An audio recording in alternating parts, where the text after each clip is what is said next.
وفاقی حکومت کے لیے وقت کم مقابلہ سخت کی کیفیت۔ تحریر نصرت جاوید۔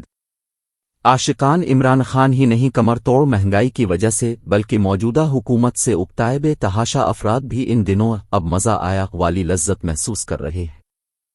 گزشتہ ہفتے کے دوران تحریک انصاف کے قائد نے قوم سے جارحانہ خطاب کے ذریعے اپنے خلاف لگائی مبینہ ریڈ لائن کو للکارا۔ بعد ازاں چودھری پرویز الہی کو حکم صادر ہوا کہ وہ پنجاب اسمبلی سے اعتماد کا ووٹ لے کر اپنی اکثریت ثابت کرے۔ وہ ثابت ہو گئی تو عین ایک دن بعد صوبائی اسمبلی کی تحلیل یقینی بنا دی گئی۔ مسلم لیگ نون کے اکائیاں سیاستدان ان دونوں اقدامات کے امکان کو رعونت سے رد کر رہے تھے۔ ان پر عمل پیرائی نے انہیں اب حواس باختہ بنا رکھا ہے۔ سیاسی عمل میں ہار اور جیت معمول تصور ہوتی ہے۔ اقتدار کا کھیل کئی راؤنڈز پر مشتمل ہوتا ہے۔ ہارا ہوا لشکر مگر ہارنے کے بعد گیم میں واپسی کی مؤثر حکمت عملی سے محروم نظر آئے تو جی بہلانے کو معجزوں کی توقع باندھنا شروع ہو جاتا ہے۔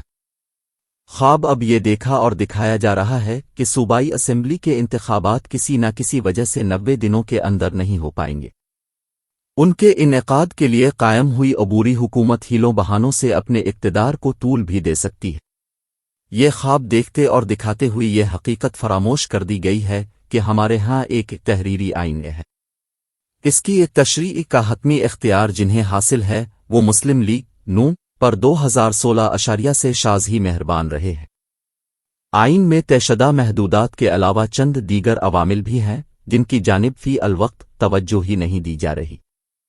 پاکستان کو درپیش سیاسی بحران کا کلیدی سبب اقتصادی بحران ہے۔ اس سے نبردآزمہ ہونے کے لیے نئے آرمی چیف کی بھرپور معاونت سے سعودی عرب اور متحدہ عرب امارات ہمیں وقتی مگر ٹھوس سہارے فراہم کرنے کو رضامند ہوئے۔ امید تھی کہ مذکورہ سہارے IMF کو رام کرنے میں بھی مددگار ثابت ہوں گے۔ عالمی معیشت کا نگہبان ادارہ مگر ٹس سے مس نہیں ہو رہا۔ مصر ہے کہ امریکی ڈالر کی حقیقی قدر بازار میں موجود حقائق طے کرے۔ اس کے علاوہ صارفین سے پیٹرول، گیس اور بجلی کی کم از کم اصل قوت خرید ہر صورت وصول کی جائے۔ قومی خزانے کو ان کے نرخ قابل برداشت رکھنے پر ضائع نہ کیا جائے۔ نظر بظاہر کافی اڑی دکھانے کے بعد شہباز حکومت مطلوبہ اقدامات بتدریج لاگو کرنے کو آمادہ ہو گئی تھی۔ اس کی آمادگی نے یہ امید بھی دلائی کہ غالباً رواں ماہ کے اختتام تک ہم IMF سے امدادی پیکیج کی رکی ہوئی رقوم حاصل کرنے میں کامیاب ہو جائیں گے۔ پنجاب اسمبلی کی تحلیل نے مگر مذکورہ امید کو رد نہ صحیح مدعوم دکھانا شروع کر دیا ہے۔ قومی اسمبلی تحلیل کیے بغیر اگر پنجاب اور خیبر پختونخوا کی صوبائی اسمبلیوں کے انتخاب ہی کروانا ہے تو ان کا انعقاد آئینی تقاضوں کے مطابق رواں برس کے اپریل میں لازمی ہے۔ IMF سے رکی ہوئی رقوم کے حصول کے لیے وفاقی حکومت نے دریں اسنا بجلی اور گیس کی قیمتیں مزید بڑھائیں تو مہنگائی کی ایک اور کمر توڑ لہر کا سامنا کرنا ہوگا۔ اس کی شدت سے بلبلائے ووٹر مسلم لیگ نون کے امیدواروں کے خلاف مزید غضبناک ہو جائیں گے۔ انتخابی میدان میں تحریک انصاف کو ان کا غضب واک اوور والی آسانیاں مہیا کرے گا۔ بجلی اور گیس کے نرخوں کو مزید ناقابل برداشت بنانے کے بعد مسلم لیگ نون اگر پنجاب کے انتخابی اکھاڑے میں اتری تو محترمہ مریم نواز ہی نہیں ان کے والد کی وطن واپسی بھی اس جماعت کے نامزد کردہ امیدواروں کی کامیابی یقینی نہیں بنا پائے گی۔